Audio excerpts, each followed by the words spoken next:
Alright, good morning po sa inyong lahat mga kababayan. Update lang po tayo dito kay Mr. Gonzales at dito sa siklista. Kasi alam nyo ba, ito ay pinag-uusapan na dyan sa House of Representatives. Nagko-conduct na po sila ng inquiry, investigasyon tungkol dito sa nangyari. At dito sa inquiry, dyan po sa lower house, ay lumabas na yung pangalan ng siklista. At ang pangalan ng siklista ay si Mr. Banjola. At dito napatunayan din na itong si Mr. Gonzales ay talagang may topak. Sabi ng congressman may topak daw itong si Mr. Gonzales kasi totoo naman hindi ito magagawa ng isang tao na may tamang pag-iisip. Yung maglalabas ka ng baril at magkakasaka ng baril, mananakit ka dahil meron kang baril. So hindi ito basta-basta magagawa ng isang tao na may normal na pag-iisip o may katinoan sa pag-iisip. Kasi kung may katinoan ka, mag-iisip ka muna bago mo gawin yan Kasi alam mo, bawal yan dahil nga ito raw si Mr. Gonzales may topak at iba yung utak na ito. Sabi nga parang criminal. Parang itong tao nito ay may criminal mind na dapat talagang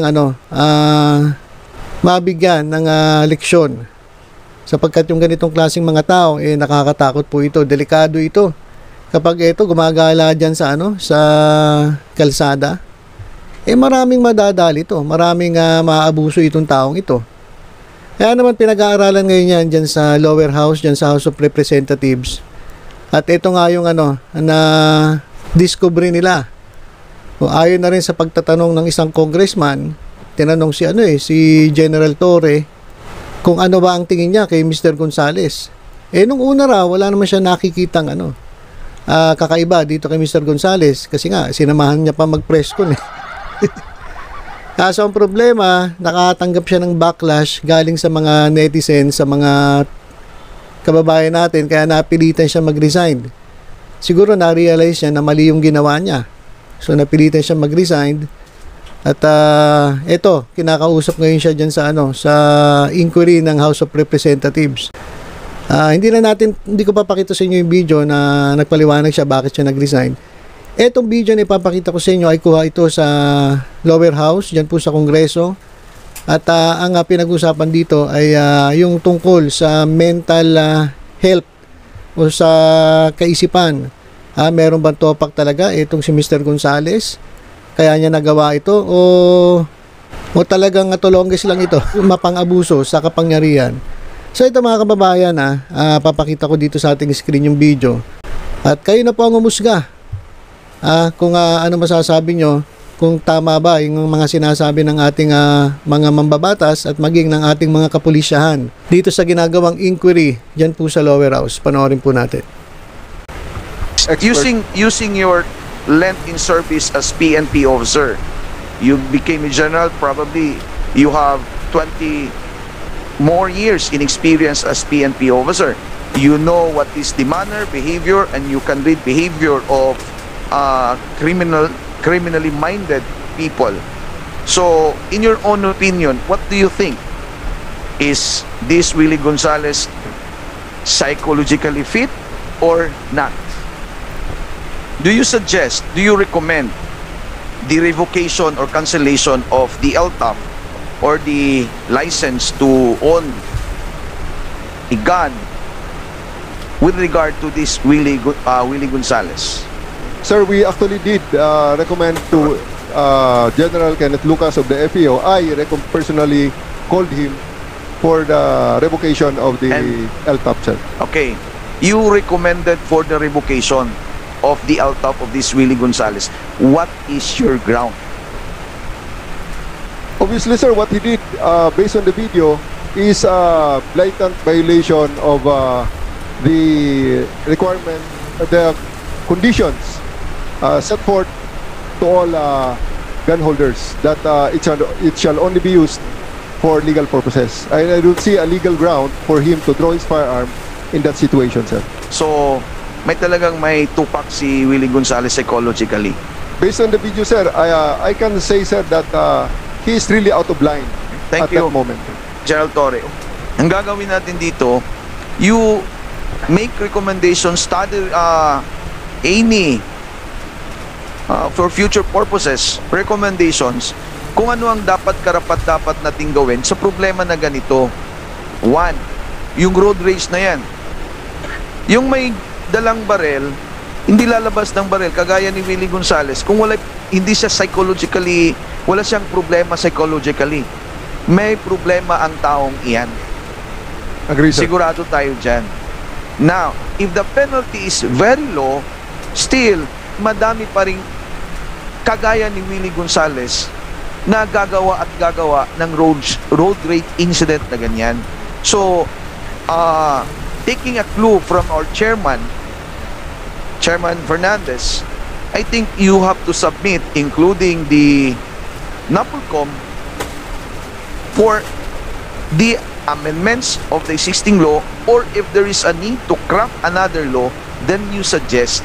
Kasi kayo naman ang may date, may datos kung ano ang nangyayari sa lugar o area of jurisdiction ninyo. Ilang road rage incident ang nangyayari araw-araw.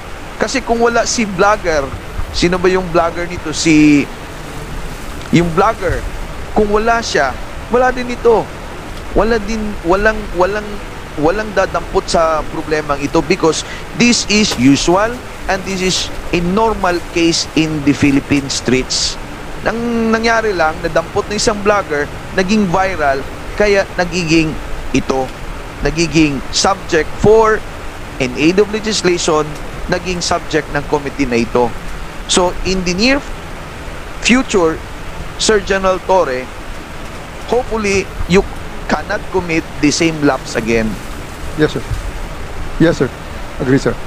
Alright, yan po mga kababayan. Yan, napanood natin yung maikling portion dyan po sa Kongreso.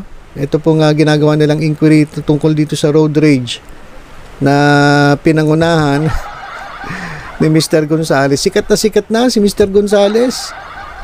Biruin mo, nananahimik ka sana. Kung hindi lang dahil sa medyo kayabangan mo, di sana ang himbing na ng tulog mo ngayon. Ito.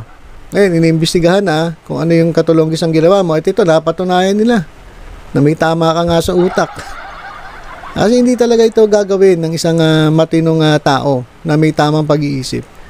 So, sikat ka na. Pero wala si Mr. Gonzales doon. Ewan natin kung anong nangyari. Pero sigurado yan, ipatatawag yan dyan sa Kongreso. At after naman yan, lipat sa Senado. So, biruin ninyo. Sarap-sarap ng pagdating mo ng bahay, magpapahinga ka, manonood ka ng pa-Netflix ka lang, pekaps, o kape-kape lang, o juice lang, nanonood ka ng news, kwentuhan sa mga anak mo, sa pamilya mo. Pero iba na yung buhay mo ngayon eh. Dahil dyan sa pagkakasama ng barel, pambabatok, pananakit dito sa siklista, tingnan mo na ngayon ang buhay mo. Senior citizen ka na, kung kailan ka tumanda, saka pa nagkaganyang buhay mo. Saka nadamay pa itong siklista, nagbabike lang, tapos nakatagpo ng isang tulonggis na katulad mo, o di nadamay. Kaya iniimbestigahan yan kasi kawawa po yung mga taong katulad ni Banjola, nung siklista, kasi namumuhay ng simpleng pamumuhay, nagbabike, tapos ang dami palang gumagalang mga may tama sa utak na katulad na ito ni Mr. Gonzales na makakasulubong ka at idadamay ka dun sa katulonggisan nila. So nakakaawa ito si Mr. Banjola, pati yung mga anak niya naapektuhan na rin. Kaya sana ay magpakita si Mr. Banjola, pati yung vlogger, at madiin itong si Mr. Gonzales para makaiwas tayo sa ganitong klaseng tao. Mahirap kasi, baka maraming ganito sa kalsada. Dapat ngayon masampulan na para medyo matauhan itong mga katulad na ito ni Mr. Gonzales.